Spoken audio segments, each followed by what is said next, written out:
Hi, good morning everyone. Welcome to our session on how to make effective financial decisions for organizational success. Let's start off by doing, a quick pre-test questions. Just scan the QR code.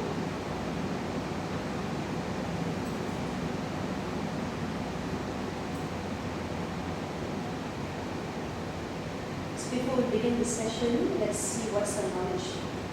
Then we'll go through this question, shall we?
What are the financial statements? Financial statements are required to show financial results of business. Agree with that? Fantastic. How can financial literacy help an individual?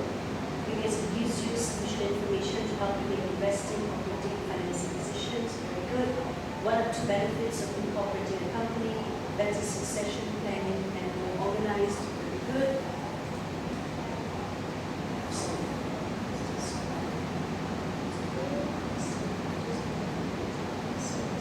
And why form a limited company? Because limited company is multi-liability. And how important are financial statements for business to show that the business makes profits and losses. So this is fantastic. So you've got the knowledge. Let's go into the subject a bit more deeper to understand the task. Before we start our session today, let's get to know each other. And one of the important things of having an organization is communication. And how best to look at the effects of good communication and bad communication, but to look at this game called Chinese whispers.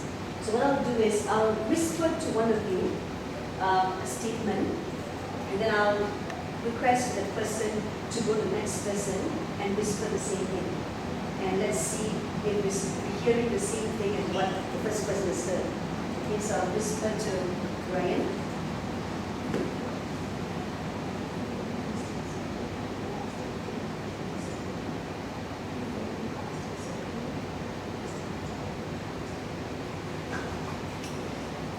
Okay. So what should I do? You should now whisper to the next person. Make the other person tell out the same. Yes, other person will tell the same thing. Yes.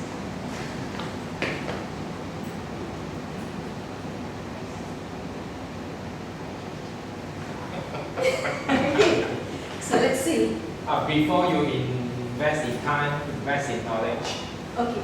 So what I actually told the person was this. Before you invest in something, invest in time to understand it. Okay? So if you can see, it's interesting how the initial substance has changed. The gist of it is there, but the initial substance has changed.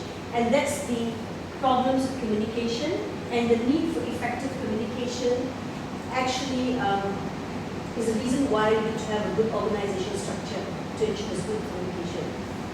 Okay, let's proceed. Now, today it's critical for every organization to develop financial literacy and knowledge to understand and overcome business challenges.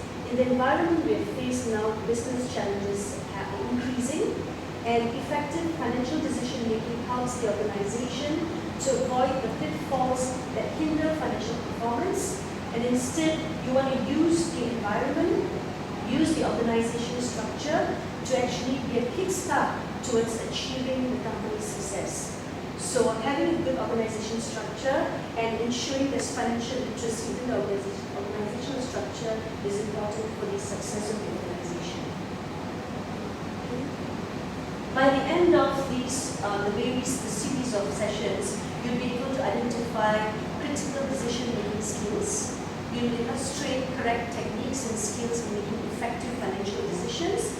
This will teach you a little bit more about the finance and accounting part of it, to develop decision-making action plan for organizational success. Now, numbers, dollar values, financial literacy is important to actually make good decisions, as Ryan mentioned earlier, for decision, for investment, and also for investment decisions as well.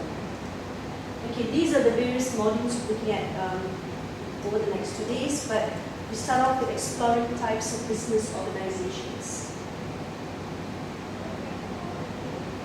In looking at this particular topic for today, we'll look at defining business organizations. We'll define what a business organization is. We'll explain the reasons for the formation of the various business organizations. We'll look at the various types that exist currently, and look at the common features between all the business organizations. So what's a business organization? A business organization is an entity which is structured and formed by two or more individuals with the intention to carry commercial business. Because the word is business, hence the objective is to carry out a commercial business as such. Okay. When you look at a business organization, we look at the interaction between individuals. Interaction between individuals, communication between individuals enable better planning and teamwork to achieve the goals of the organization. Every organization has its mission and vision, and the objective is by people interacting with each other, sitting down and planning for the future, you're able to achieve the vision and mission of the organization. By having a structure in place, every individual within the organization understands better their role, and hence the efficiency and effectiveness of every task that's being carried out is guaranteed. Exchanging of information, a structure that is fixed, a structure that is transparent, enables information to be shared within the organization. So therefore, there's exchanging of information. And finally, when you have an organization which is a proper structure with an intention to carry out commercial business, it's focused on specific goals to ensure that organization is focused in achieving the vision and mission of the organization. So these are the reasons why you need to actually come up with a business organization structure. Why do we form? To elaborate a little bit more as to why organization structures or business organizations are formed. The first one is to enable employee specification.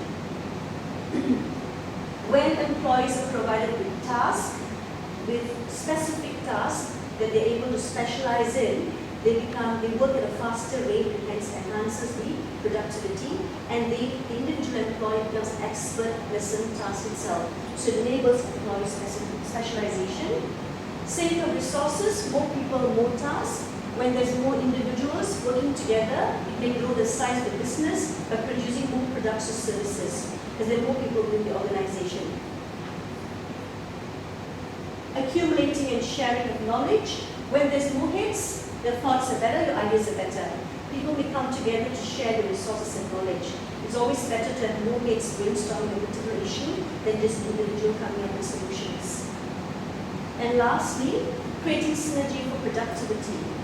Now, when individuals are brought together in a form called a business organization, it maximizes individual strength when working together, which leads to increase in total output and productivity. So there's a synergy between individuals, and that creates a better productivity. Now, the various kinds of organization, as we go through the next few slides, we'll look at various organizations. Some could be engaging in commercial and industrial activities with the purpose of actually generating profit, making profits. Some organizations could be very public focused, with the aim of, it's not so much about profit making, but generally for public services. And then we also look at public sector, non-governmental organizations. So we'll give you a whole thorough look at the different kinds of organizations that exist currently. We'll then focus later on the business organization as such. So you go through this. This talks about commercial organizations. Commercial organizations can be limited ones and unlimited. So the limited word deals with the liability. So we're talking about limited companies. They mean the companies with shareholders, liabilities are limited. Okay, what are they limited to? So every company has funds, shareholders' funds, and if the company is sued, eventually all they have to do is, the liability is limited to shareholders' funds. Okay? So it's private limited, it's a smaller company, then you've got public limited, which takes in public shares. So you've got private and public limited. Unlimited companies are companies where the owners have got full liability until the last penny that they have. Okay? So usually in terms of running a business, it may be more attractive to set up or get yourself registered as a limited company because it limits your liability. Unlimited liability, you can have sole traders or partnerships. These are people in smaller companies, smaller businesses, and the liability extends to the individual or the partner itself. At the end of the day, all these are commercial organizations, which means that these commercial organizations' main objective would be profit making. Okay, so I'll just give you a few minutes to have a look at the structure. Step time for questions. In your viewpoint, which organizations suit best the business in your view? For businesses, as I mentioned earlier, a limited organization is better because it limits your liability. When you're talking about unlimited company, if you take up a loan with a bank and for whatever reason your business fails, you're unable to pay the debts, you have to go back to your personal assets. Okay? So there's a risk of you losing your personal assets in a sole trader or a partnership because it's an unlimited liability. If you're a limited company, though we don't start up a business to fail, but in the event a situation arises where a business fails, your liability towards the loan is up to the shareholders only, unless there is a specific request to actually get someone to actually put it, maybe vouch for your loan or be a guarantor of your loan. Then the guarantor is responsible for it. Okay, but if not, a limited company is a better option. The next slide we look at other organizations. So So these are not-for-profit organizations, the public sector, NGOs and cooperatives. Now these organizations also exist in the environment and the legal status differs. If you look at the first one, the presence of legally separated entity. The last one, the owners and entities are one. So once again, cooperatives and group of people getting together to set up this organization. Their objective also differs. These are not-for-profit organizations mostly. The not-for-profit provides service to less fortunate in the societies. So they are very much, I would say, looking at people's needs and the public needs. The public sector provide public service because commercial entities do not do a good job. All the public sector are basically government organizations. Your NGOs are basically not-for-profit entities that aim to relate social and political needs. Example, purpose, basically you find non-government organizations providing extra services or fighting for human rights, women's rights, etc. Okay. The last one is cooperatives, they're not-for-profit entities aimed at meeting some more common economic, social and cultural objectives. So these are other organizations, but not really organizations which are business organizations. So when you decide on which kind of organization to select, if you decide to set up a business, then I would say to consider one of these, depending on how large you intend to grow. Some of the common features we look at, we'll go through this. The common features among the organization would be, the first one is focusing on performance and improving standards. Because the organization is a structure that's set, whether it's limited, unlimited, you have your own operating principles, you have your own mission, you've got your own vision of the organization, various objectives to meet, hence you actually focusing towards achieving those objectives. When you're focused towards achieving a particular objective, there's continuous improvement. So you set your key performance indicators and every year on an annual basis, 6 monthly basis, you work towards achieving those standards. So there is a focus on performing, controlling with systems and procedures. When you have an organization, one important thing is control procedures. You have specific internal control procedures to actually circumvent all, negate all control or possible fraud or possible errors within the organization. Hence, you come up with the systems and procedures. Because if you're a limited company, the company has to be audited. When a company is audited, you have to ensure that good internal control systems in the organization. So there's one that controls systems and procedures. And just as mentioned earlier, the reason for forming would be for staff specialization. A large organization or a business organization requires a finance department, a manufacturing company, a production department. And all these kind of like gather various specialists in there to ensure they achieve the mission of the company. And finally, pursuing collective goals and objectives. Now, a mission and a vision of an organization starts from the top, but as it flows down to every single department within the organization. And collectively, every action taken by this workforce collectively helps achieve the final mission and vision of the organization itself.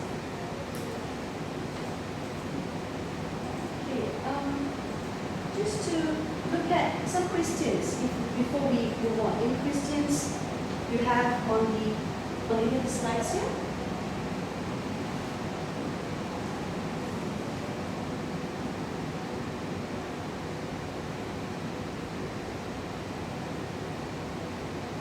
If you don't, let's just do a quick recap. Okay? Maybe if I can just let you ask you to share. What are the 3 benefits of forming a business organization? Limited liability. The second benefit I can think of is so you have more people work together and do rather with the common objective to achieve the goal. Fantastic. What more?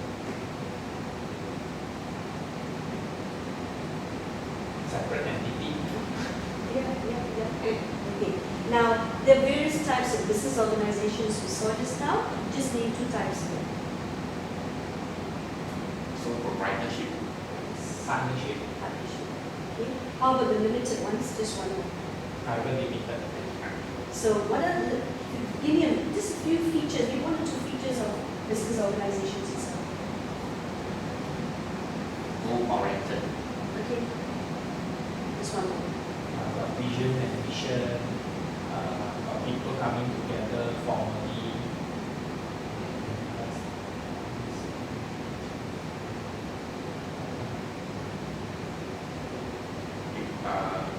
The department, what do you mean, and specialization in the workforce from the same background can work together, put in the same specialization.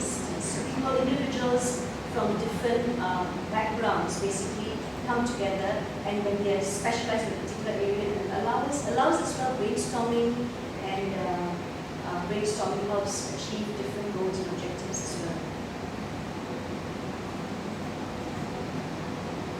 So in conclusion, business decisions encompass any decision that affects business operations, goals, and future activities.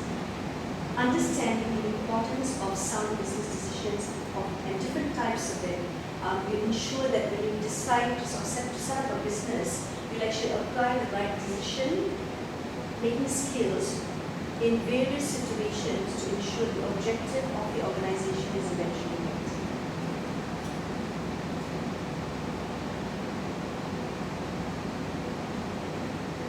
There is an assessment 1, which will be given to you on a table. You will take the assessment and to complete it for your. Thank you.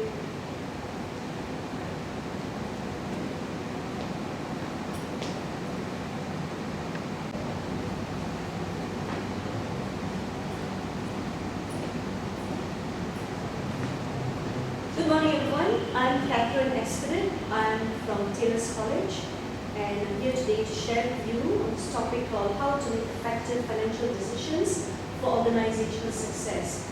Before we start, let's get to know you too. Maybe you could introduce yourself. Oh, hello, I'm Darren. I am working as admin officer in Block A. Thank you. Okay, thank you, Garrett. Okay, hello, I'm Brian Chan. I'm an accounting lecturer from School of Professional Science. Thank you, Brian. Thank you very much, all of you, for being here today. Before we kickstart into the topic, I'd like to just test your knowledge in accounting. If you could just scan the QR code and answer a few questions.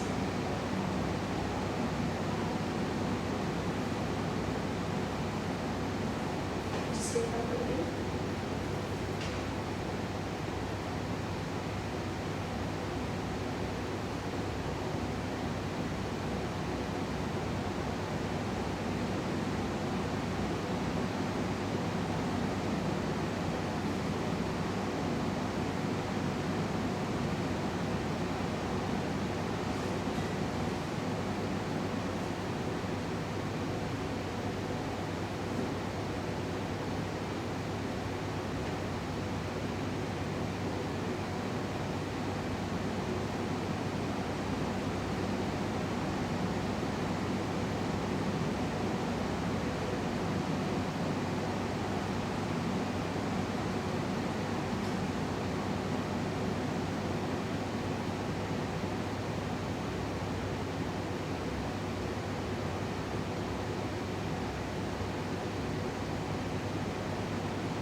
Let's go to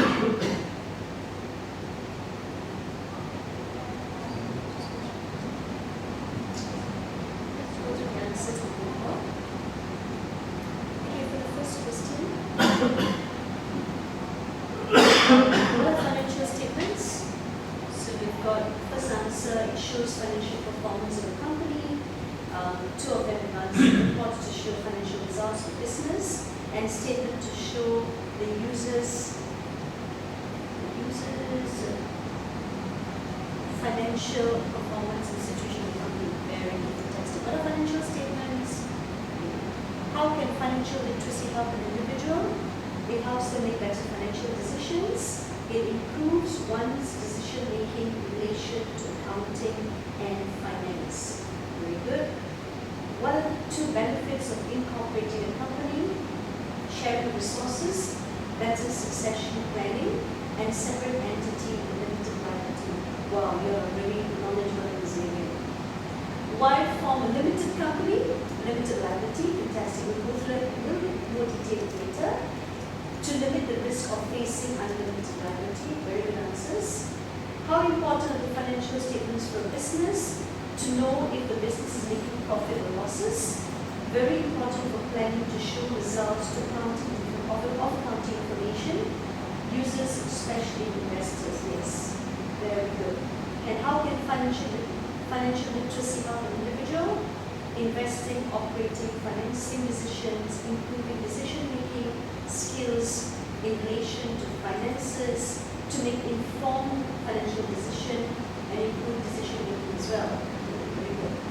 Now, finally, it's the second last question. What are the two benefits of operating a company? That is succession planning, separate entity, limited liability, more organized, and limited liability. Okay, let's go on. Fantastic. Now, what we would look at shortly before we start off the session is to do a quick icebreaker. So, to get to know each other, I'd like you to think of 3 secrets about yourself which you can share with your selected participant. Now, the secrets doesn't have to be very personal secrets. Something that you don't mind sharing. I attended a seminar once, and what they said was when the trainer asked them to share secrets, one of the participants went in front and said, "You know something, I'm actually going to mistrust something." So don't share those 3 secrets, okay? 3 secrets which you think you can share to others. It could be something about your personal life, just to enable the participants for you to get to know each other better. Okay, think about it first. I'll give you about 5 minutes to think about it, then you can share the secrets with each other. Must we tell our secret? Yes, tell each other. Okay. So this is like I said, this is like a top secret. It can be secret, like okay, I'll say, if people don't know me for the first time, I'll say I live in Sumanjaya, I have got 2 daughters. So these are the secrets to someone who doesn't know you altogether. Okay, so you should not share to general public.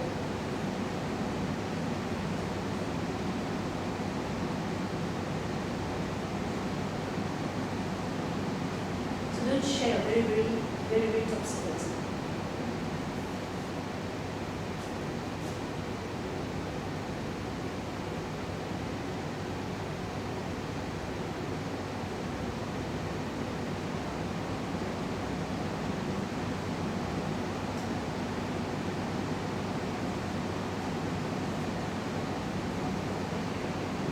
Okay, thought about it?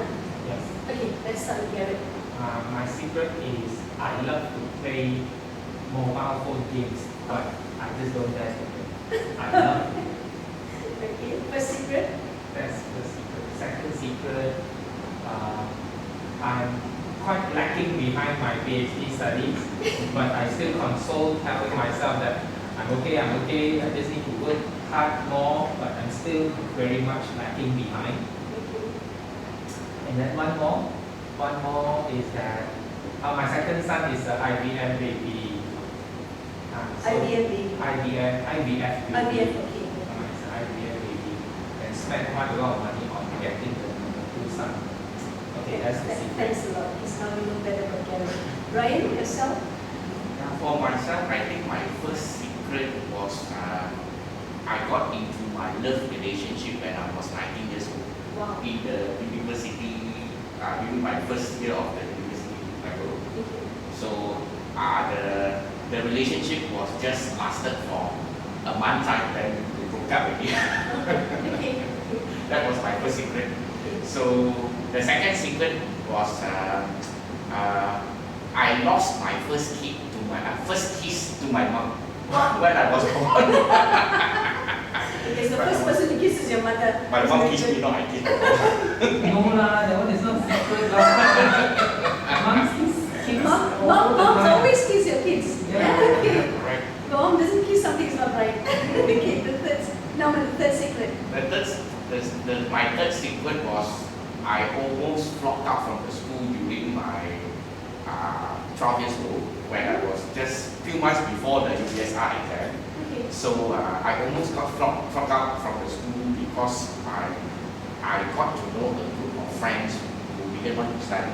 But fortunately, I happened to turn to another leaf. So I managed to get to it, and this makes me where am I now? Fantastic, very good, very good. Thank you very much. Okay, so then at least we now know each other better. Okay? Now let's start with our session. How to make effective financial decisions for organizational success. As you know, today it says, it's very clearly, you can read through, it says it's critical for organizations to develop financial literacy and knowledge to understand and overcome business challenges.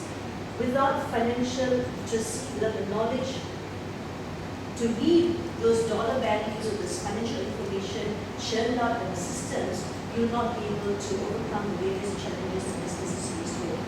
Effective financial decision-making skills helps the organization to avoid the common problems or pitfalls that actually stops or hinders the financial performance, instead drive the organizations to greater heights.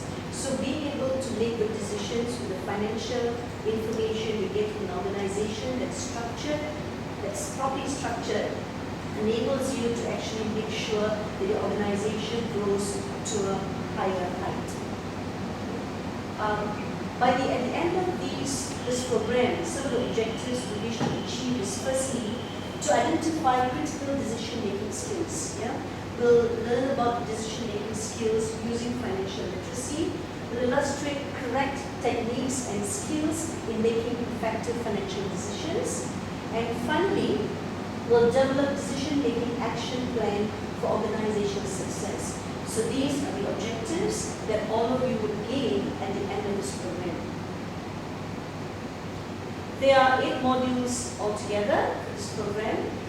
Today we're doing the first module. Module 1 is exploring types of business organization.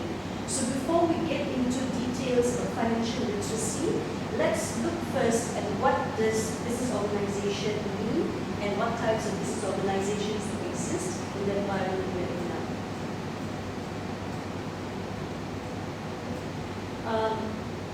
In today's session on exploring types of business organizations, it's split into 4 objectives. The first one will define business organizations. What does it mean? We'll look at explaining the reasons for formation. Why do individuals group together to form a business organization? What are the various types of business organizations that exist? And finally, all these business organizations have common features. We will talk about it in a little more detail in the next few slides. Okay, what's a business organization? So if you can look here, organization, it talks about teamwork, performance, solutions, business, services, management, support, leadership, planning, strategies. So a business organization basically is that gathers all this and creates a win-win situation for the organization. So business organization is an entity which is structured and formed by 2 or more individuals with an intention to carry commercial business. So business organizations can produce products, can provide services, and these days it can be via physical existence, or businesses can be done online as well. Okay? These are business organizations.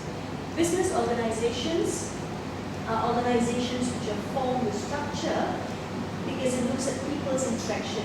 When an organization is formed, there are groups of people that interact together for a purpose to ensure there's better planning and teamwork to achieve the goals of the organization. A business organization creation or formation enables the understanding of the individual's role within the organization to ensure the business is managed effectively. When roles are defined, the management of the business is more effective and tasks is carried out more efficiently. Exchanging of information. A business organization is a structure that ensures information is shared within individuals in the organization. So, sharing of information, communicating information, sharing skills and knowledge, speaking out and sharing your opinions helps an organization achieve the goals of your company. Finally, a business organization generally focuses on specific goals to ensure the whole organization is focused on achieving the vision and mission of the organization. So the objective is, we talk about a business organization, it's an organization, a structure that is formed by two or more individuals. And if it's a business organization, the intention of the organization is to make profits. Okay? So therefore, I talk about commercial success, commercial business. And when a group of people get together in a structured form, you find better interaction with people. You find that every one of the individuals, if this is a proper structure, they understand the roles and responsibilities within the organization. A properly established structure enables good exchange of information. And finally, the whole structure enables every individual within the structure to be focused on specific goals. Okay? So that's the business organization. Now we'll look at reasons for forming. So why don't we just have no structure and just do business, carry on business? Now, the reason why organizations are formed, business organizations are formed, because it enables employee specialization. Okay? A task can be performed at a faster rate as individuals become specialists or experts in what they do. In a structured organization, there are various departments or divisions carrying out different functions and activities. Now, individuals in that particular function or activity, example is the marketing department, you get the marketing experts coming in there and sitting in there to make marketing decisions. When there's a group of experts in a particular area that comes together, you find that the productivity of the department is better and they make better, more informed, faster decisions. Saving resources, more people, more tasks. If we are having an organization with just one person, assuming you're providing a service, let's go to baking a cake. You have a bakery and you have just one person actually baking a cake.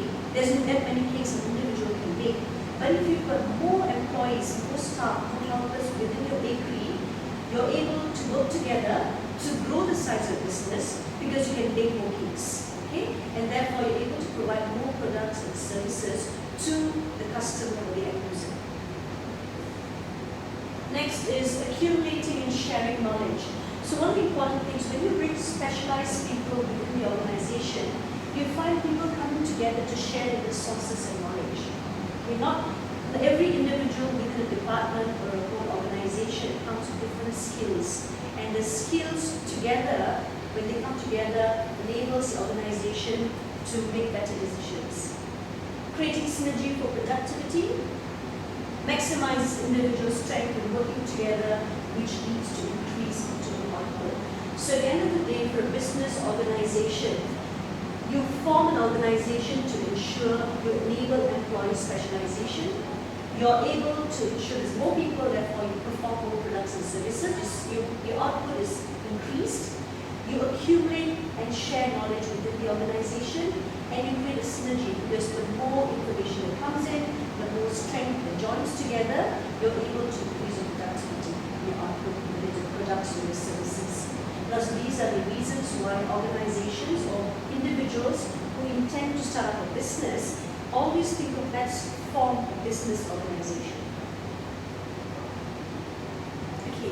We're going to look through these four main areas in the next two slides when I managed to find the various types of business that exist.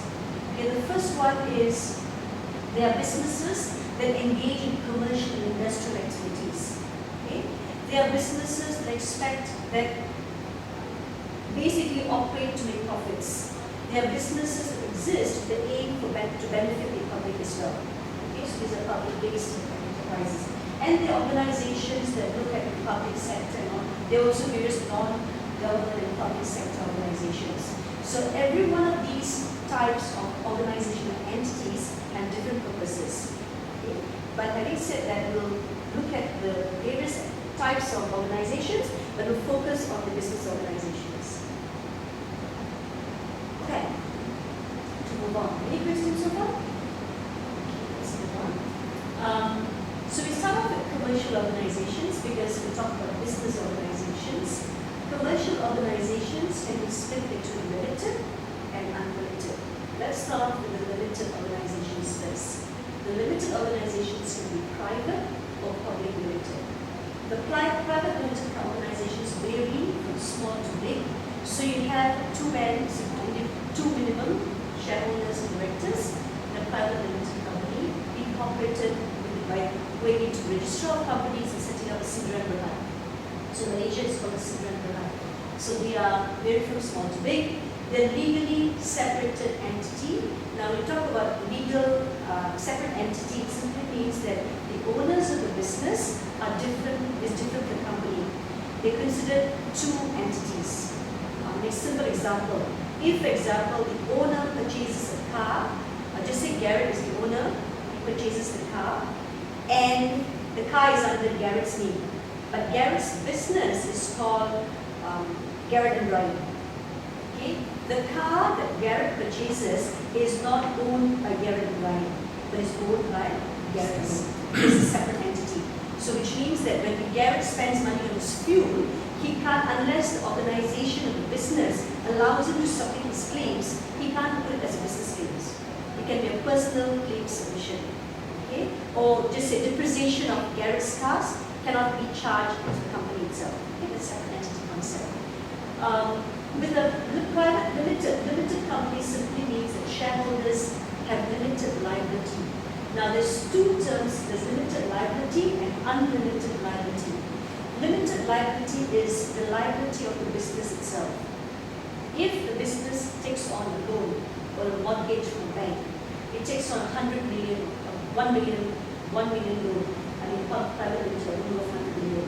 The business takes on a 1 million loan. Now the liability is of the liability of the business, which means if for whatever reason the business goes into liquidation, the amount that the company has to pay the bank is only up to the assets owned by the company. Okay? The bank cannot go to personal assets of the shareholders. However, if there's a guarantor, it's a different story altogether. Okay? So that's limited liability, which means the liability is limited to the amount of money owned by the company. The amount of money owned by the company as such. Now, a limited liability company or a public limited or private limited liability company, they all have the objective of making profits. Okay? With a private limited company, it's a smaller company, probably 2 to about 20 shareholders. So most of the time, the managers and the control is by the shareholders. The management and the owners are still the same. So shareholders are the true owners of the company. So small, private limited, managers are the shareholders. Okay? So you go one step to a larger organization a little bit. These are public limited organizations. Once again, it's also legally separated entity. Anyone can be owners. Okay? So you can have a public company that you and I own shares as well, not just the immediate shareholders. Profit-making purpose. And now here, because your company is bigger, you've got public participation in your shares. Usually, the directors and the management run the business as agents of the shareholders, the true owners. Okay? So this is your limited, public limited, and private limited companies. Now to move on to unlimited. So unlimited, once again, we talk about the facility, there's $1 million loan, now if there's a $1 million mortgage taken on by our business, and if the business is unable to pay the $1 million liability, the owner's assets will be touched by the bank as well. Okay? So you're personally liable for all debts. So sole trader, limited to one person. So here you go to the register of businesses and open up your company, open up your business. It is partnership limited to the law of the country. So in Malaysia, the Partnership Act governs the partnership. Okay? Sole trader, the owner and the business is one entity. So then, once again, if I have a car and I can depreciate my car within the rules as well. Does it seem? The owner is unlimited in liability. Purpose is also profit making because we're talking about commercial organizations. And the owner controls the business. I sell my nasi lemak, I get the profits from the nasi lemak, all expenses that incur in nasi lemak business is borne by me. It's an individual sole trader. For a partnership, limited by laws, once again as I mentioned, it's a partnership act that governs this. The owner and business is one entity. Owner owned by business partners. Profit making and partners and owners, individuals who the owners itself control the partnership. So if there's two partners involved, both of them control the business. With respect to taxation, this would be corporate taxes. This would be personal taxes. Okay? So whether you're a sole trader or partnership, is personal taxes. So you're looking at which is a better way to run a business, it depends once again. So there are a lot of obligations when it comes to a limited company. When you're a limited company, you're governed by the Corporations Act in every country. When you're governed by the Corporations Act, unless you get proved to be really, really small, you have to make sure your books are audited. So we look at the various books, the later part of the course, on the various financial statements companies prepare. These have to be audited. For a sole trader and partnership, you can choose to audit, but there's no requirement for it to be audited. So there are various other obligations, whether you're a limited company or unlimited company. So these are the various commercial organizations we have in Malaysia. Any questions? Now there are various other types of organizations. These are not business organizations. The first one is not-for-profit, then we've got the public sector, the non-government organizations and cooperatives. Now let's look at the first one.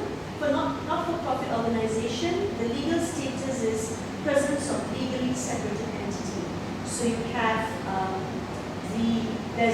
once again, you've got two entities, the individual and the organization is two separate entities. It works the same with public sector and NGOs. Ownership and funding by the not-for-profit, theoretically owned by the public.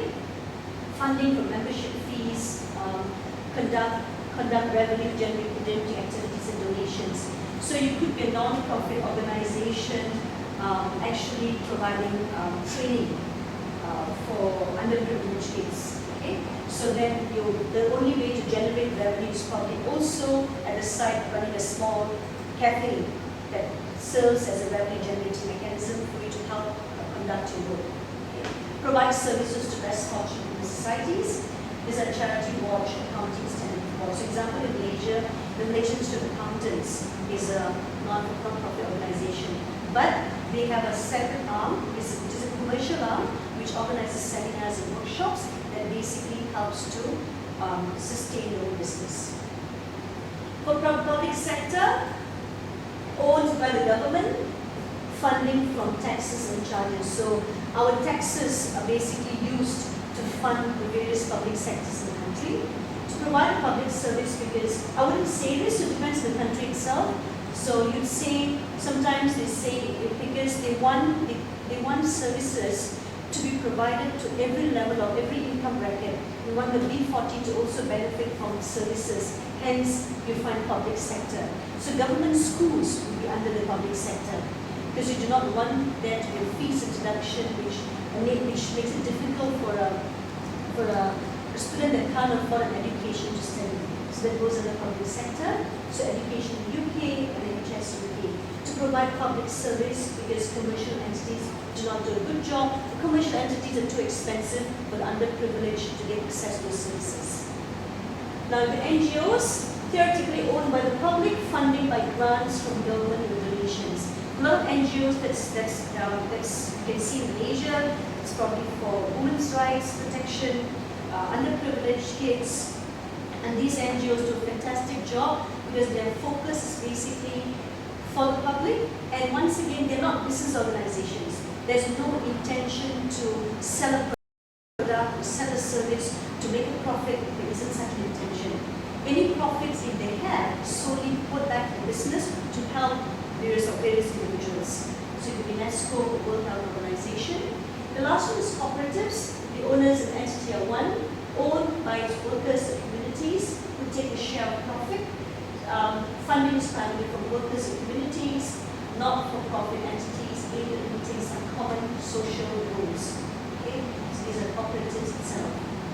Now we look at these various organizations once again to highlight these are just the various types of organization that exist in our country and worldwide, but these four are not business organizations. So if you decide to run a business, if you decide to gather together with an aim of making profit, then you'll be looking at one of these four organizations. Move on. Now, all these organizations have common features. Yeah? So if we go back to these organizations, so in terms of the features they would have, if you look at it here, the first one is focus on performance and improving standards. So all these organizations, because the objective is to make profits, they have got standards to follow. They have got objectives. There is a vision, there's a mission. When there's a vision and mission of an organization, the main objective is to make profits, certainly they will abide to standards and abide to some systems. So they all would have a similar requirement. Okay? So they focus on performance, they improve standards, they have key performance indicators to meet on a yearly basis, they ensure they meet those objectives, they train themselves, and equip themselves with the skill that's required. The next one is controlling with systems and procedures. So once again, because these organizations are established under a structure and there's a system, they have to have a system in place. To achieve an objective, there must be a system. To improve on standards, there must be a system. There are various kinds of systems. We all have internal control systems. Okay, what is an internal control system? And ensure the proper running and operation of the company is done well according to the standards, best practice. Very good. Brian, to add? I think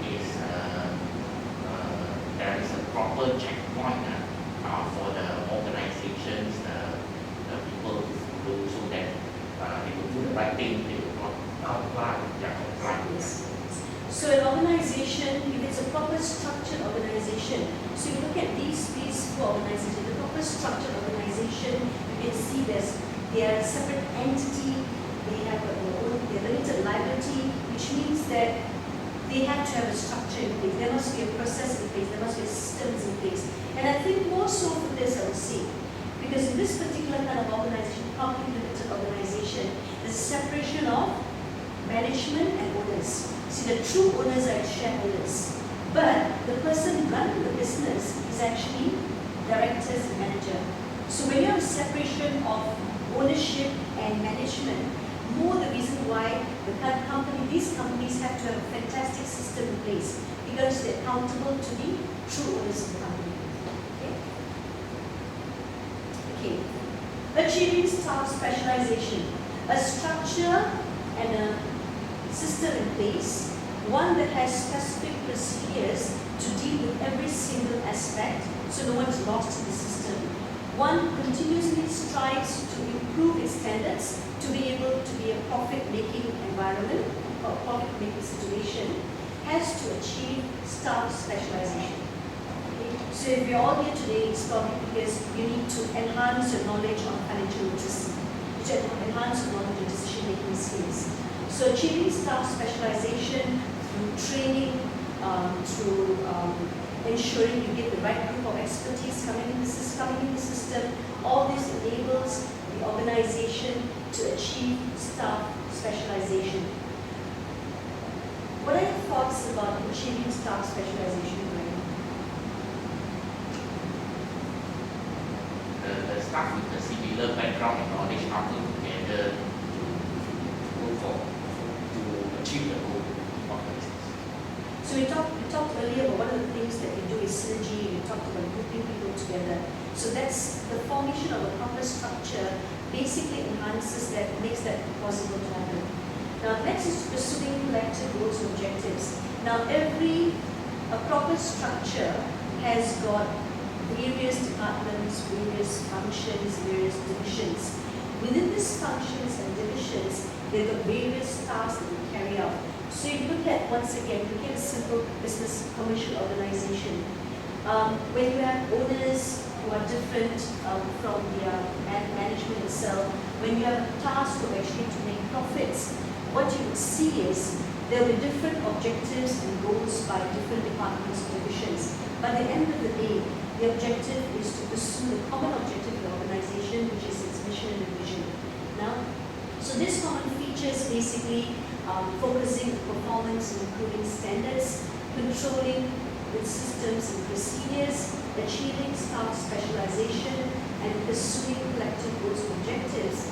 These actually together are the features we find in every business organization, which makes it attractive to individuals or people who decide to come together to set up a business. But then once again, it goes down to what do you wish to achieve.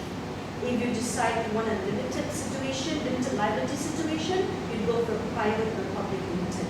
If you decide that you want to go to be a private unlimited situation, then you go for a sole trader or a partnership. Now, just to recap again, where does a sole trader or a partnership, how do they register in Malaysia? Start business. Register of businesses. Actually, it's very easy. You just have to pay about, I think it's about $300 to get your business. ROB is 80. Okay, so long as you get your business name clear, you can establish a business. But then once again, the risk of doing so is unlimited liability. So when you decide to take a loan through that organization, you have to be careful because you're totally liable for all the loans taken up by business. So if you decide to, on the other hand, set up a private or public limited company, you go to the register of companies. Now in Malaysia, it's so fantastic. You can all do all this on the system. There's no need to go to the register of companies anymore. Okay? You can do everything, register your company on the system itself. Okay. Let me give you some time just to just help me write down on your laptops or whatever. Just 3 questions. State 3 benefits of forming a business organization. Name 2 types of business organizations. And list common features of business organization.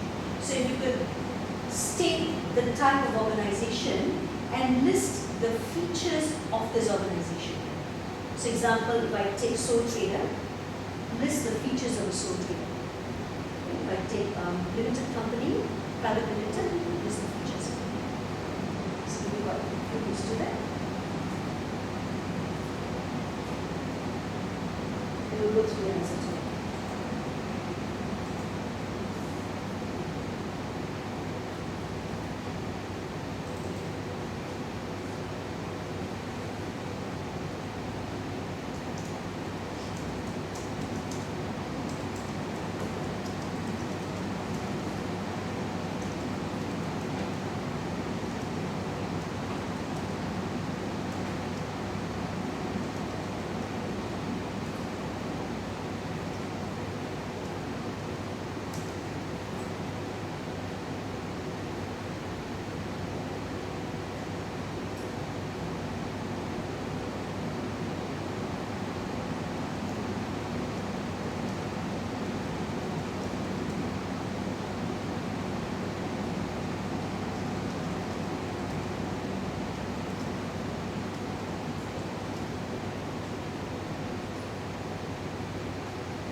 the organization that you work in, what kind of business organization it is.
Benefits that you think is would be achievable in the form of this organization? For me, it's simple to register, very cost effective, very cheap to register business organization, only 80 ringgit for sole proprietorship. Then you have a formal business entity already. And then the second one is able to have complete control and flexibility towards the business. And then number three is I can choose any business name of my liking to set up my own business. That are my three benefits. So if you were to set up a business, let's say you want to set up now, have you ever thought of doing business? Not yet. You just say you wanted to do a business. What do you think would be your best form of business structure? Online business, online business, having online products. For online business, which structure do you use to that? For me, I will go for sole proprietor. So easy. Yes. What's the risk of sole proprietor, sole trader? Unlimited liability. So if in that case, I will not go for any business loan, assuming that the online business is small in nature. It's very good. So usually you find not everyone has to incorporate themselves because there are lots of also liabilities here. There are lots of requirements here, legal requirements. Like I mentioned, you need to audit your books, you need to call for the AGM, you need to have all this registration process, which is very much more expensive. You just want to have an online business. A lot of people go towards the sole trader itself. Okay, the benefit of sole trader is really for a lot of people. Okay, let's move on. How about Brian? What do you say for the first question? In my view, I think the common benefits for forming a business organization would be in terms of resources and skill set, right? They can share together. So one person, the main business owner doesn't have to bring in their their own capital and things like that. They are full of resources. So secondly, if the business owner actually run the business organization other than sole proprietor, they can share out the business fees with the partners or with the shareholders, things like that. And lastly, when you set up the business organization, it will give you a better reputation, at least a more stable organization in the view of Garrett and his capital saying about borrowing money. So the bank will lend the money to someone who is established. That is my first, these are my benefits I'm thinking of. Secondly, the We'll name. go to the first one first. Right. So just to share, the other thing with a limited, if you're a public limited company, there's also room for growth. Yeah. So if you say you set up a private limited, you always convert yourself to a private public limited, and eventually be a public listed company. So if you see yourself one day growing huge, you may not choose this too. You may from the very beginning, the very onset, decide to incorporate yourself, because when you incorporate, in terms of like Brian rightly mentioned, if you want to apply for a loan, the bankers are more comfortable giving a loan to a private or public limited company compared to an unlimited. Okay? Because there's always a risk they look at, and this is less risky than a sole trader or partnership. Okay? Let's move on. Second question. Name two types of business organizations. If you were to select two, so Garrett said the first one is sole trader. What is the other business organization you want to pick up if you decide to start a business? Partnership rights. Easy. So you look at the sole trader and partnership. Once again, the liability is there. Okay? How about yourself, right? For myself, I think I would choose either private limited or public limited company. So since both of you are diverse, one is limited, one is unlimited, fantastic. Now, maybe Garrett can list once again, just to recap once again, the common features of sole trader and partnership, and Brian will look at limited, your private limited, public limited features.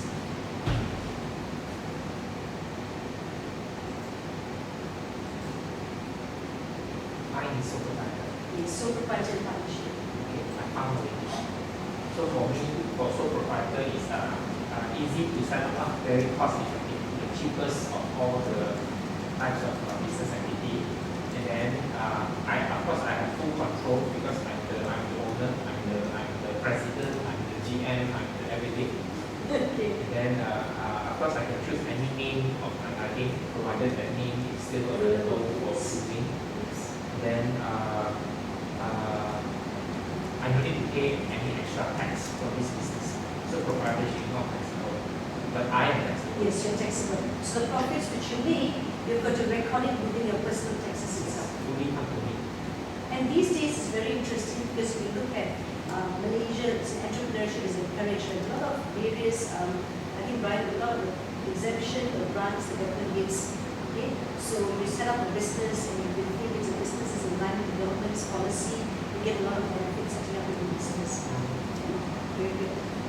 Brian? Okay, for myself, I'm thinking the common features are when a business owner set up a company, either limited or unlimited, whether it's a private limited or public limited company, right, would be the business owner can get a greater pool of capital resources, especially they can actually, if they need money to expand their business, they can either issue their shares to their existing shareholders or new shareholders. For public limited company, where they go listed, right, so they can get more funding from the public through the stock exchange share investment. So that is one of the plus point. I think, in my view, setting up a limited company is much better. Just to share also, I think the limited company also benefits a lot of venture capitalists, a lot of business angels, all this individuals or groups of individuals who have the funds and they want to just pour the funds into a business that's growing. But seldom you see they're brave enough to pump money into a sole trader partnership. So there's always, so if you really want to see, I think if you want to be very personalized businesses, Garrett mentioned, very personalized, looking at setting the business and moving at your own pace, then certainly sole trader partnership works well. But if you see yourself growing one day and getting investments flowing through, because you've got a fantastic business to grow, you will go for a limited company. So most companies start off with a private limited, then they become Berhad in Malaysia, then they go for public listing itself. So there are various categories we go for, because at the end of the day, it's profit making. Whether you want to make profits which stops you at a certain level, or you decide to grow as huge as you can. So that's the pros and cons of the various businesses. Okay, in conclusion, as we mentioned earlier, we're talking about business organizations and financial literacy. Business decisions look at decisions in fact of business operations. Your decisions can be operational decisions, financing decisions, investing decisions, where you invest in, how you grow, your growth prospects, your product line prospects, which product line is better than the other, how do you outsource, do you keep everything internalized, do you diversify your business? All these are decisions which you make for your business operations, goals and your future activities you want to do. A lot of businesses start off by doing everything within the organization. So we talk about structure, having the skills internally. But these days, we've gone to different business ecosystem where a lot of people even consider outsourcing departments. Somebody says, oh my God, it's too expensive to go into the human resource department, outsource human resource. A lot of banks do that now. Standard Chartered, HSBC, they outsource their human resource department. Okay? Or you may want to outsource internal audit department. So this becomes a cost-effective, cost versus benefit approach. So the old traditional way of having everything internally done is changing these days. And you may decide to have your business in Malaysia, then you decide, oh my God, it's too expensive to have it in Malaysia. You move again to another country. Okay? So business operations, goals, and future activities really, they have been financially literate. Being able to look at the dollar values, the figures in the environment here is very important. By understanding the importance of sound business decisions and different types of options you have. So when you decide to venture into a business, if you know what's in front of you, the various options you have, and which one allows you to grow further than the other, you're able to make the right decisions, apply those decisions, and ensure that you make the skills you get enables you to be agile. Agility is there to be able to accept a variety of situations and a variety of the business system. As I mentioned earlier, the business ecosystem changes. It's dynamic. With the current generation, with the current economy, with AI coming into place, the systems change very fluidly. So being able to have a system that's agile enables you to actually grow faster, grow further. And hence, making the right decisions with the right information, the right literacy helps the business grow faster. And with this, we will end the section for the first part of the session. If you could just complete your assessment 1 before you leave, and can you now stop for a short coffee break? Thank you very much.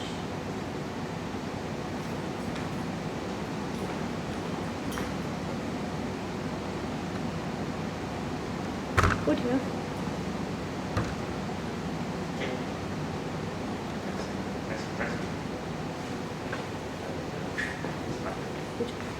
Oh my God.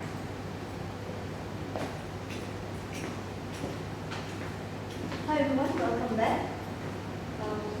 The session now is on how to make effective financial decisions for organizational structure. We are looking at, there are 8 modules altogether. We've now completed 2 modules and we're moving on to the 3rd module, which is capturing transactions within accounting system.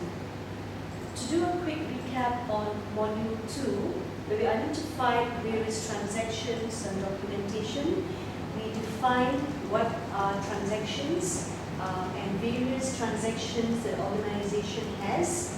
And transactions are always when there is a transfer of, there's an incurrence of expenses, or you actually earn revenue, earn profit by selling something or buying something. Yeah.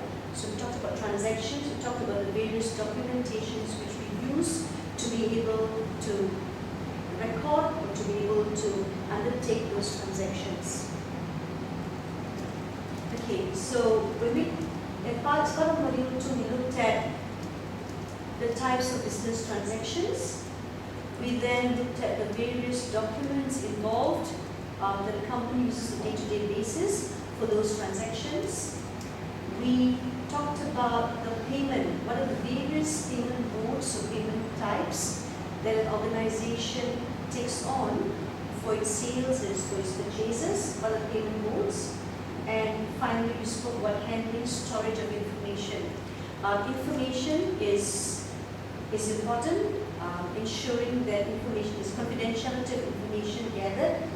Data protection has come along and makes it very important for us to ensure that the information we get about individuals, our customers, our stakeholders are kept safely. Now for today, in module 3, we look at capturing transactions within an accounting system. So how do you capture those transactions which we spoke about in the business documents which we spoke about in module 2? How do you capture it? How do you get it in to a company's accounting system?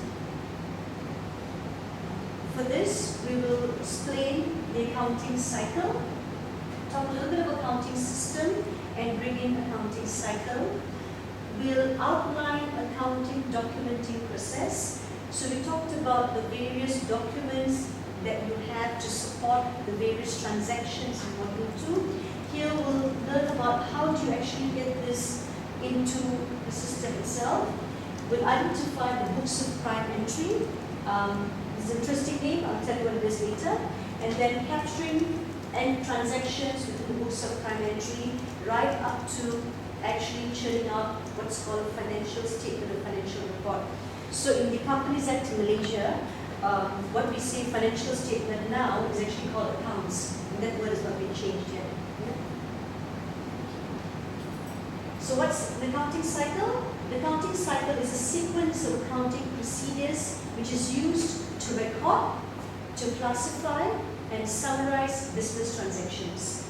So talking about a cycle, basically you're getting all this information from various transactions. What is a transaction? It's a business event that has a monetary impact on an entity's financial statements and is recorded as an entry in its accounting records. So a transaction has to have a monetary impact, and that monetary impact you should be able to verify the amount accurately. Okay, so that's funding the transaction. So when you take these transactions in, you gather the transaction, you record it, you classify it according to the various accounts we'll speak about later. These things in accounting we call it accounts, to classify it correctly, and then to summarize all this information into financial reports, financial statements. So this is an accounting cycle from the very initial source documentation we spoke about, right up to the preparation of financial statements. Okay, so to explain for a little bit more the accounting cycle, once again, as I mentioned, identifying transactions to make sure the transaction is of a monetary value and that particular transaction can be accounted for with a clear dollar value within the documents. Once the transaction is identified, you prepare business documents. You identify the account that has an impact as a result of the transaction and the documents that's coming. So we'll look at that later. We'll understand various transactions. Example, if it's a sale, you made a sale, you're looking at a sales invoice, or we'll look at goods delivery note, we'll talk about it later. When you have that two documents, you see that there's a sale transaction that's happened. Now, which account is impacted? Okay? Within your books, you have sales revenue. So your sales account will be impacted. Now then you record these transactions. Transactions are recorded, they are gathered, they are summarized, and then they're churned out as a report. We'll talk about that in a short while as well. Any questions so far? So the flow of information from the occurrence of an event transaction to the financial statements is here. Now, for an organization, we prepare a financial statement for a financial year. A financial year doesn't have to be the calendar year. Our calendar year is from January to December. A financial year can be from 1st of March this year to the 28th of February next year. It has to be a 12-month period. So financial year is not a calendar year, but it has to be a 12-month period. So these financial statements are prepared for every 12 months period. Okay? Now to work backwards, the financial statements is the ultimate goal you are trying to achieve, preparation of financial statements. And what are financial statements? Financial statement is just a huge word that comprises many teeny things. Within the financial statements, which you'll learn about later, you've got what's called a balance sheet, a statement of financial position. You have what is called a profit and loss account. Profit and loss, a statement that looks at your income of the organization. You have various notes that describes and explains further the statement of financial position in the income statement. You'd have a statement of cash flow, statement of changes in equity. So we'll talk about all that later, but that is financial statements. Now, you need to get to that level. The first document we're looking at will be your source document. Your source document is all the documents you learned which supports a transaction from module 2. Okay, these are all your source documents, your invoices, your goods delivery note, your goods dispatch note, your banks, your official receipts. Okay, these are all your source documents. Now these source documents are be gathered and it be put into a book or various journals called the books of prime entry. These are journals, and I'll go through this in short while just to show this to you. Yeah, okay. So start off, identify, analyze transaction, look at a transaction, then it's recorded in a journal. Journals are the books of prime entry. What does books of prime entry mean? The first book within the organization. So you have all these source documents, you gather it and you get it into the accounting system, and the first book that it goes in is a journal. That's why it's called books of prime entry. Then the journals will be summarized and put in a document called a ledger. Okay, so these are very accounting terminologies, but we'll go through briefly on that later as well. So once journals are books of prime entry, these transactions are accumulated, summarized further, and put into what's called a ledger. Now once that's done, we have a trial balance. Who knows what's a trial balance? Okay. Trial balance is the debit side and credit side all add up together to see whether balance or not, got any error or not. Okay. Totally. Fantastic. So you're doing debits and credits later part, but what debits mean is for every account, for every transaction in accounting, there is it's called a debit balance account or a credit balance account. Okay, so we'll talk about that later. So when you're putting in these transactions in the ledger, it has to work with a double entry system. Your debit and credit system works. Now, what a trial balance does is it's just a simplified form which says debits and credits, and your objective is to make sure it balances, so it's a trial balance, okay? To make sure the debits equal to the credits. When it doesn't balance, you start scratching your head, okay? But generally, if everything goes on well from the beginning, it should balance. Now, once you've done that, this is a bit more detailed in the preparation of financial statements. You analyze the worksheet of the trial balance. You would look out for errors, if there's any. You'd look out for any adjustments you're going to put through. And then finally, you create financial statements. When financial statements are created, the books for the current financial year is closed. Okay? So like I said, the financial statement is prepared for a particular financial year, which is a 12 months period, irrespective of when it begins, when it commences. So this is the documentation process in looking at coming up with the accounting cycle or accounting system of an organization. Any questions? I have a question. Yes. So, because I understand now everything is being computerized, right? So, I'm not sure in the business practice nowadays, is that still required to prepare this journal? What is your thoughts on that? It's a very interesting question. Actually, in reality, when you go back to schools, you go back to university, you learn this whole thing. But in reality out there, we probably need to have source documents, and the next thing you know happens is financial statement comes out. So this whole process are done by various accounting systems. Xero has a system, there's the system called MYOB, even Excel. We come up with a simplified Excel package, Excel itself to get all this done in the system. However, when you're learning it, I always believe it's good to learn it from scratch, but generally, no, it's not done.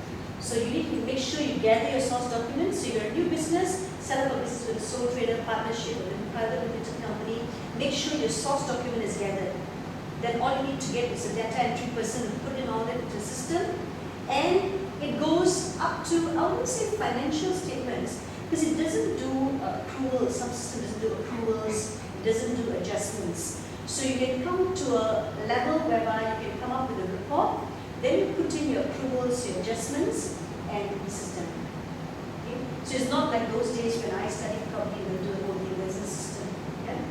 So now system and AI makes life easy. So second, third, fourth, fifth, sixth is what AI categorizes as mundane work. Okay? Just to share a little bit, we talk about creating financial statements.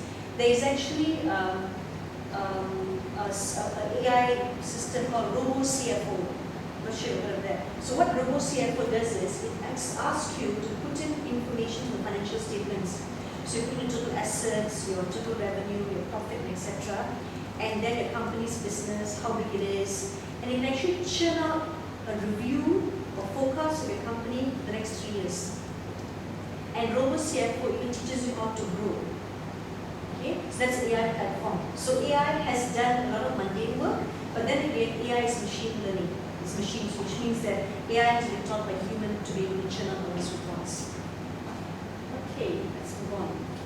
Now this is the books of prime entry. We spoke about it just now. We just said the books of prime entry are all journals. Now let's go into a little bit more detail as to what are books of prime entry. Books of prime entry records all the documented transactions in business, which is as follows. So your documents, your source documents we call it, are all that we see here. Your credit sales invoices. Okay? But to be specific, we actually say we talk about goods delivery note. Okay. So in accounting, we talk about transfer of risk and rewards of ownership. So the question is, so when you recognize a sale, so I would say I've sold something if the customer has got the products. So when I have my sales invoices, I also probably need to staple it together with the goods delivery note. Okay? So sales returns book would be if you have dispatched something to a customer, you've sold something to a customer, and the customer returns the goods. It could be defective, it could be the wrong product, so it goes into what is called, you'll find documents like sales returns, credit notes. So what's a credit note? Is basically reducing the amount of money that your customer owes you. Okay? Now then you've got purchase date book, it's also a journal. Purchase date book, so not a journal, but it's a journal. Purchase date book is for credit purchases. So sales day book and sales returns day book are for credit transactions, credit sales and credit sales returns. What are credit sales? Credit sales is if the customer buys something from you and doesn't pay you immediately by cash, but requires a credit term. Maybe they say I'll pay you in 30 days or 60 days or 90 days, depending on your nature of business. So any item that's sold that you don't receive money immediately, it's considered credit sales. Okay? So you have the credit terms, valuation of credit terms, credit ratings of customers done in that respect. Then you've got a purchase day book. Purchase day book is for credit purchases. So if you buy from a supplier on credit, i.e. you don't pay immediately, but you take a 30-day credit period, that's called a credit purchase. You raise the invoice. Okay? Your credit purchase returns, you use to be based on your credit purchase returns and your credit note received from your supplier. So if you buy something from a supplier and they issue an invoice, and you decide you do not want the product because it's faulty, return it to the supplier will issue the credit note. And that is the source document to go into your purchase returns table. Then you've got cash book.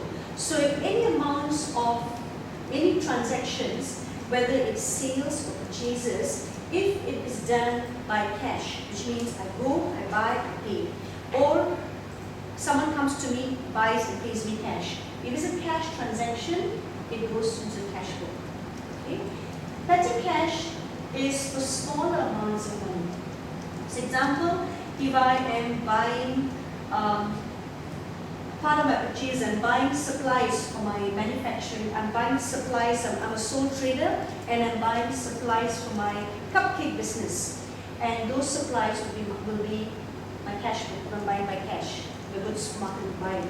However, petty cash is maintained within the organization for quick purchases. Yeah, if suddenly, when someone comes over, Food Panda comes over, need to pay by cash, it comes with petty cash itself. So, transactions which don't go to any one of the above.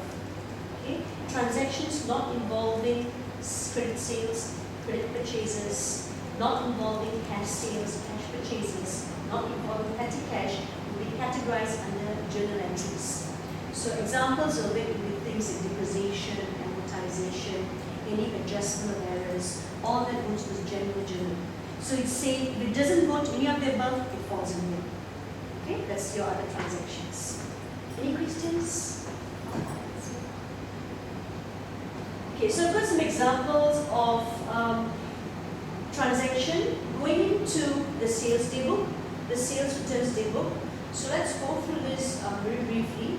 So like I said, you do not really maintain this, but having said that, I could be wrong, I have been informed that smaller businesses actually maintain this book still. Probably not manually, maybe in Excel. Yeah, they probably have an Excel sheet for everyone of it. So not everyone, there's also the fact not everyone is huge enough to invest in the accounting package. So they tend to use Excel. But I'm not sure if anyone still uses books. There's cash books, there's huge books. Do they still use it? Yeah, have you seen anyone using the huge cash book? I'm not seeing it. Yeah, not seeing it. Okay.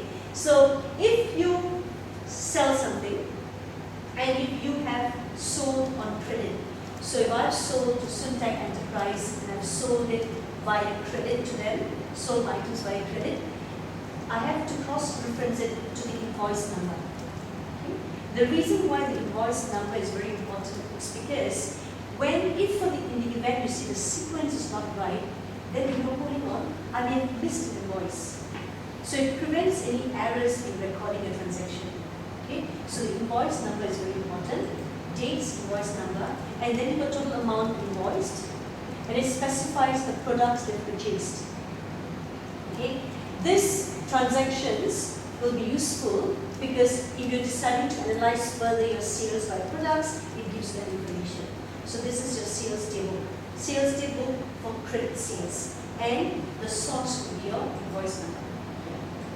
For sales returns would be you have sold to a customer and Suntec decides to return $1,000 worth of items. Okay? So you issue them the credit note. So the source document that you use for sales returns is a credit note, and you have to put in the number here as well. And once again, the credit note will be in sequence for you to be aware as to who you're issuing the credit note to. Okay? So the Suntec with Nanoki or with Mystery Limited. So these are the amounts that has been come back. So we call it sales returns, or another name for it is return inwards. So return inwards is when item comes in, and the other one is return outwards. We'll talk about that later. Okay? Sales returns, return inwards. So these are the first two books supplementary dealing with credit sales. Okay, the next two is your credit purchases. So you get a purchase day book. So if you bought items from Alex & Co. and the invoice number of Alex & Co. plus the total amount invoiced here is 518. Now you see the difference is with your sales invoice because it's internally generated, it's in sequence. Purchase invoice is not in sequence because this is the invoice number of your supplier. Okay? So you can't expect to find, oh, why is it not in sequence? No, it's not. It's not in sequence. Okay? So Alex & Co, the amount that Tom Singh Limited, and you've got Sun year limited the amounts you purchased. By product as well to identify for your analysis later. So you can put all this into a Power BI, come up with fantastic reports to show you how much you sold, how much you purchased. Now, in the event then, you decide that some of the items which you purchased with Alex Info may be faulty or not to your quality requirements, you may have to return the items. When you return it, they will issue a credit note. Once again, different numbers, and put in here the amounts that you have written. Okay. So sales daybook, sales returns daybook for credit sales and credit sales returns. Purchase daybook, purchase returns daybook is for purchase and purchases done on credit. Okay, let's move on. The next is for cash book. Now cash book is very interesting. I'm sorry if it's not very clear. Cash book is not very interesting because everything that's done by cash. So all the cash transactions, whether it's for items that you purchase for your company or for us, or for items that you've sold but in cash goes into your cash book. Okay? And if you have petty cash, and petty cash is what a company usually keeps within the business itself in a locked box somewhere safe for daily usage of monies, that will also come up from the cash book here. Okay? So cash book for cash transactions. And if you look at the details here, you've got discount allowed. Okay? So this simply means, what's discount allowed? Discount allowed is if I have sold something to my customer, and if my customer has paid me, maybe they've paid me on time, they've paid me correct amount, I would give them a discount. Discount allowed is the company giving their customers a discount on the items purchased. Discount received is when the company gets a discount from their suppliers. So discount allowed and discount received. Okay, so this is our cash book, which looks at all cash transactions of the company. Now that, as I mentioned earlier, journal entries. So if a transaction doesn't fall under sales daybook, doesn't fall under purchase daybook, doesn't fall under cash book, doesn't fall under petty cash book, then it has to go under general journal. So general journal is a collection of all other transactions. So the one I put here is an example of a depreciation. So what's depreciation? Depreciation is not a sale, not a purchase, not a cash item, not a petty cash item. It's basically accumulating or for wear and tear of items, of non-current assets, of motor vehicle in this situation. So if you have a wear and tear of motor vehicle because of its usage, there's a double entry. Double entry is we will learn later as well. And the double entry for depreciation goes under the general journal. Okay. So it's important once again, whether it's for cash book, purchase book, and etc., the person who's preparing it, authorizing it is important. Now this is called internal control. We talked about control systems just now. We said a business organization. Earlier in module 1 we learned about business organizations. We specified that business organizations have controls. Now these are the control mechanisms that you have to ensure you know who is prepared these statements and who authorizes it. Okay? To make sure there's no fraud and error within the system. Okay.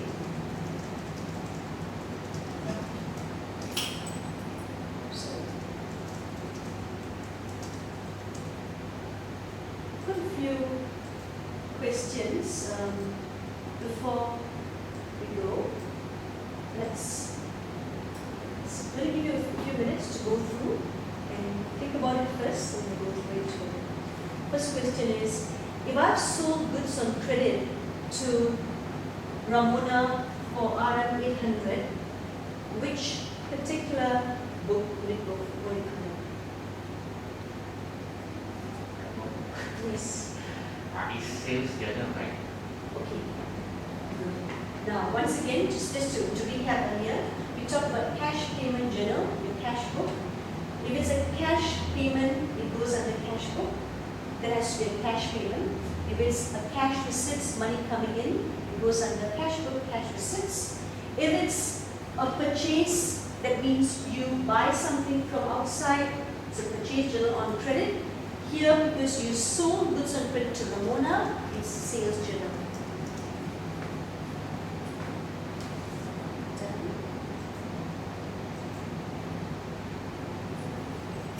Purchase goods worth 5,000 on credit. Okay? Purchase journal. Purchase journal. Because Buying not buying. it's purchased and it's on credit. Return 300 of goods purchased on credit to the supplier for wrong specification.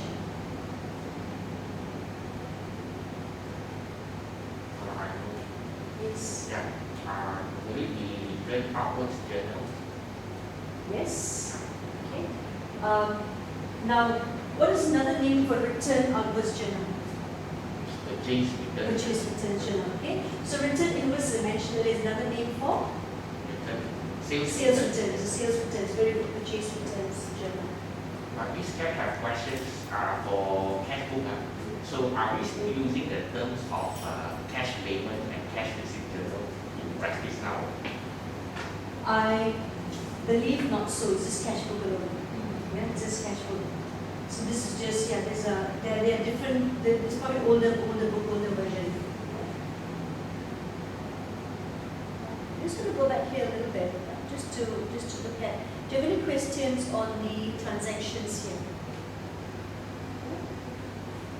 So just to go through this once again. So what we've done is we've identified the transactions, whether it's a sale or a purchase, whether it's a cash transaction or a credit transaction. So that's the first identification you do. Once you've done that, then you decide which journal it goes to. Now, the next step is actually post these transactions to a general ledger. Now, what the general ledger does is you just have the main ones. Okay? Though you have sales day book, cash book, sales, purchase returns, etc., the general ledger will be a combination or a summary of all that you see here. So if you're looking at this, for the end of January, what goes in the general ledger from the sales day book will be 6870. Okay? So 6870 will be taken as sales revenue for the month of January. Okay? Now, sales returns on the other hand, there will be a general ledger called sales returns, and that GL will have the amount of 2050.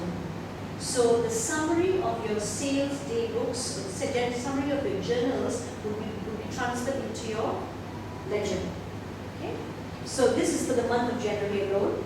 Now for purchase, the total of 2694 will be transferred to what's called a ledger, and the name of the ledger would be purchases, would be 2694. There will be a ledger called purchase returns, and that ledger will have a balance of 454. Okay? So we've got source documents, we've got journal, and then moving on to ledger with this balances itself. The next one will be cash book. There will be a ledger called cash at bank, or bank itself, and the closing balance here, this amount here, if you look at this amount here will go to that particular account. So this will be for the month of January. Okay? And so journal, the same thing. So what you'll find is, this is December, so for the year end, talk about it later for the adjusting entry. So go back to this again. So once you've posted transaction to the once you've posted transaction to the general ledger, the next is to come up with your trial balance. And what your trial balance will have will be all the account names that you have within your ledger. These account balances will be listed down with either credit or debit balance. We'll talk about it later in other modules. And we'll come to ensure that all the debits equal all the credits. We'll analyze the worksheet and adjusting journal entries, which is your depreciation we showed earlier. Okay. this is adjusting journal entry, would be posted after the trial balance. And you have an adjusted trial balance before you come up with the financial statements. Okay. What do you think are the benefits of a financial statement? Give the info to interested accounting info user. If you were an investor, what would you like to see in financial statements? Is the business profitable? Okay. Got much cash and all. So I would say profitable. What's the difference between, I don't know whether you're aware, do you know that profit is different from cash? Okay, which is safer? Cash. Cash. Why is cash safer? Company financial position stronger. Yeah. Because the profit is a nice figure. A lot of companies have a lot of profits, okay, but they don't have cash. Now, I don't know whether you've heard of this word called book profits. Profits can be, I would like to use the word created, but profits can be very book-based. Okay? So I may be such a good business, I may be such a good business person. I sell a lot of my cakes, but I sell it all on credit. My credit sales is now. It's still a sales revenue. It still goes into credit sales revenue. But I may not have collected any money at all from my customers. So my sales will be fantastic. When I go back to my bank account, I've got nil. Okay? So we're talking about investors making decisions, investing decisions or financing decisions. These financial statements use the basis, and these financial statements must show not just the cash flow, but profit. And accounting, the word we use is liquidity. So a company has to be high liquidity. Okay? Now, looking at the flow of documents, or just a simple accounting system like that, how do you think having AI in place, you mentioned AI in place, do you think having AI in place could actually affect decision making? Would it enhance decision-making process by investors, or would it be problematic?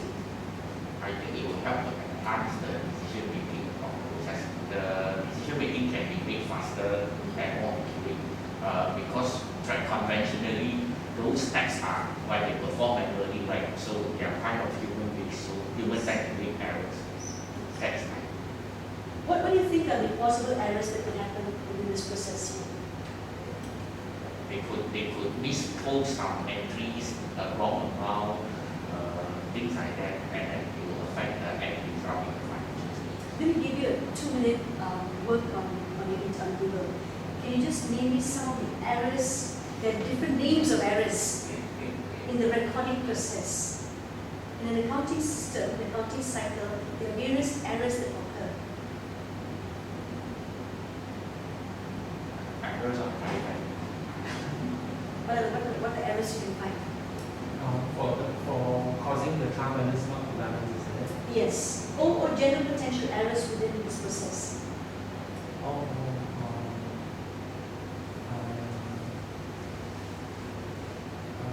Number entry recording but didn't record in the correct corresponding account. Okay. So for the source document, just say that it goes to books of prime entry.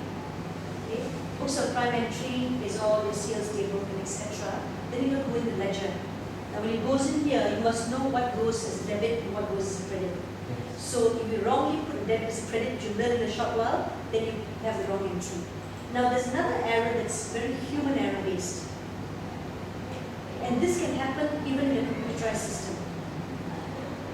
Unless I'm scanning my invoices. Unless my invoices are also not physical. Input error. Input error. So sometimes you may see a 999 or 989. How we've done the error. A 989 we think is a 998. Yeah? So things like that happen. So you input it wrong here, from the very end is also wrong. So what companies have done is, I think it's happened, especially after the MCO, they've gone into digitalization. Okay? With digitalization, what happened? Everything is digital.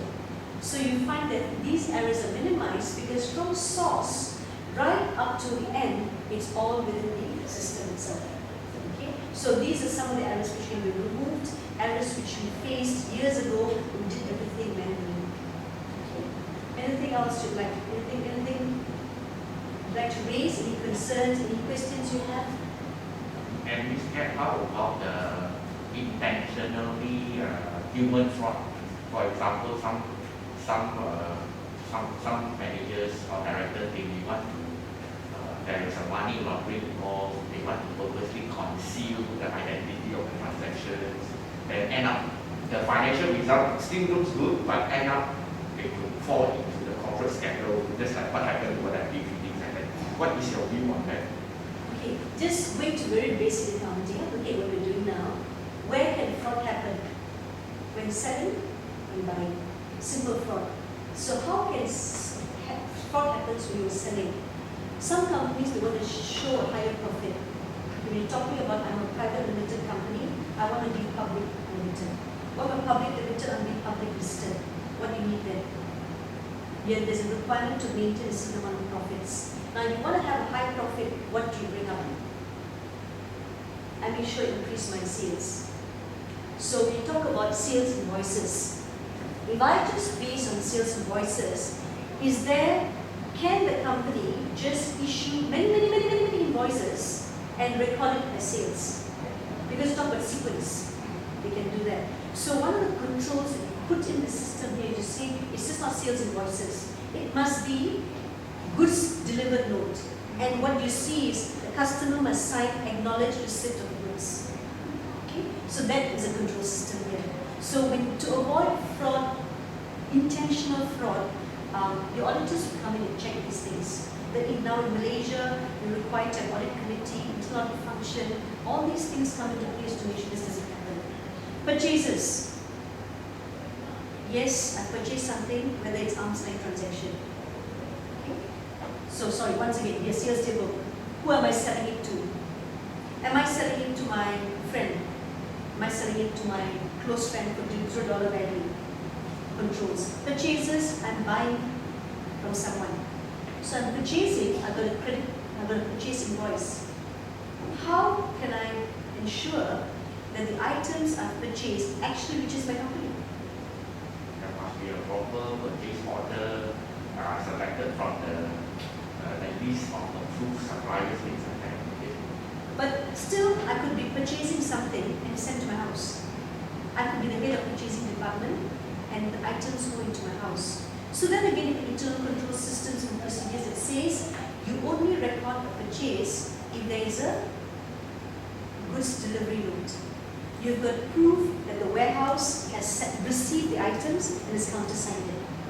Okay? So if not, fraud happens many times. You hear companies where they'll purchase something, there's a purchase order, it came off the list of purchase, approved purchase listing, but the goods never reach the company.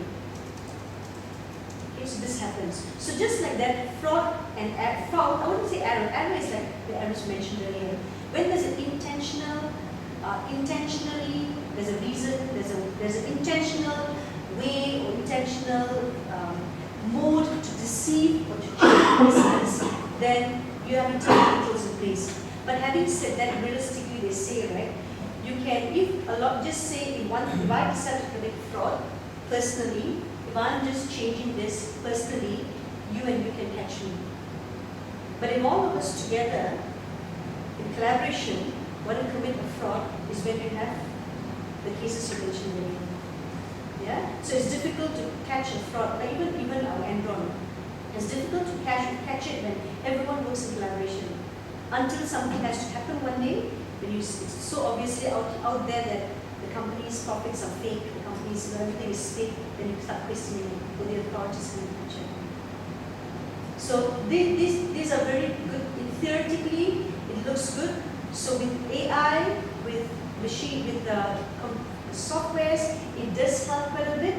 But then, if 2 or 3 people within the organization in collaboration decide to commit a fraud, the fraud will still proceed. So then it becomes just the auditors coming and picking it up, looking at the risk of the company itself. So I have another question, Ms. Sam. So coming to know that understand from your past background was came from audit background, right? So just wanted to find out your experience and your thoughts now. In the conventionally, the auditors required to do suppliers, trade payables confirmation and trade receivable confirmation on the sales and purchases balances, right?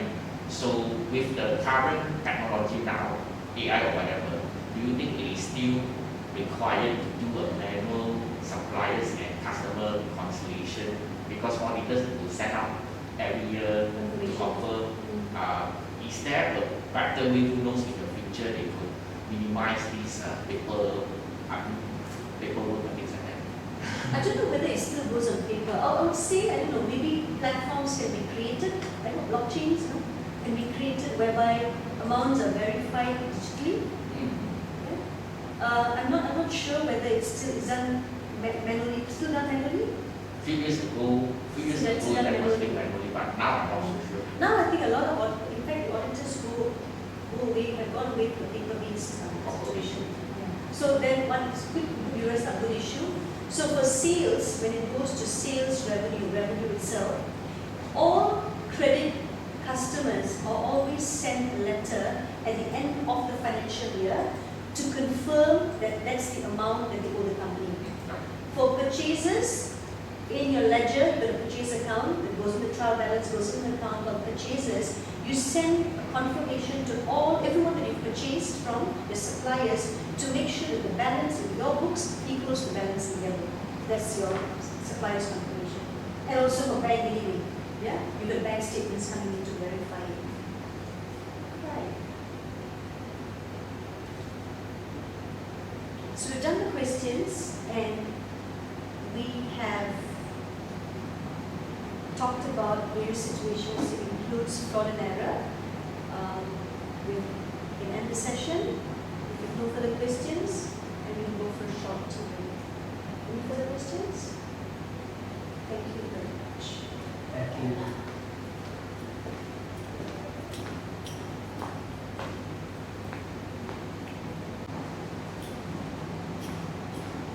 Okay, now we've completed the questions. Let's look at assessment 3. Assessment 3 looks at a trial balance.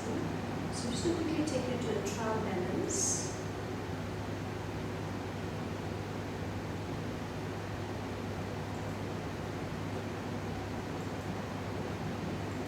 This is a trial balance, and as I mentioned earlier, the trial balance, the account names come from the ledger names, and these are debit balances and credit balances. So the easy way people would say is debit is all that you own or expenses. A credit is all that you owe or income.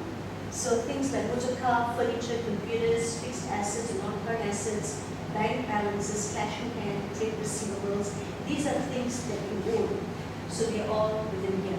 So this trial balance shows the balances which came from the journal to the ledger, accumulated and brought into this document called the trial balance. And this is a trial balance which shows a similar thing, which means the debit balances equal the credit balances. So we talked about errors. We said that errors of putting in the debits and the credits, as Garrett mentioned earlier, if you were to put in the wrong account balances, you may have put 2 debits in a particular account. So you find that the debits will be more than the credits. Okay? If you have done a wrong value, as I mentioned, the 988, the 998, things like that, the problem there is it will never be picked up by a trial balance. So that's an error that you have to ensure the source document is inputted correctly into your accounts, into your books of prime entry. So these are, once again, the various accounts, and you've got the balances. So this is called a trial balance. After you've completed the trial balance, companies will then do various adjustments. They call it accruals, because all these are exactly as per the source documents. So you need to adjust these figures to ensure that you have within your financial statements only income earned for the year, only expenses incurred for the year. You'll be learning that for later. That's called the accrual basis of accounting. Okay? So at the moment it's all just a list of expenses and income, and you've got a balance. It's a document called a trial balance where all the debits and all the credits equal, and so you'll be happy if you're an accountant. Zoo, fantastic, these balances are. Okay? Any questions on the trial balance?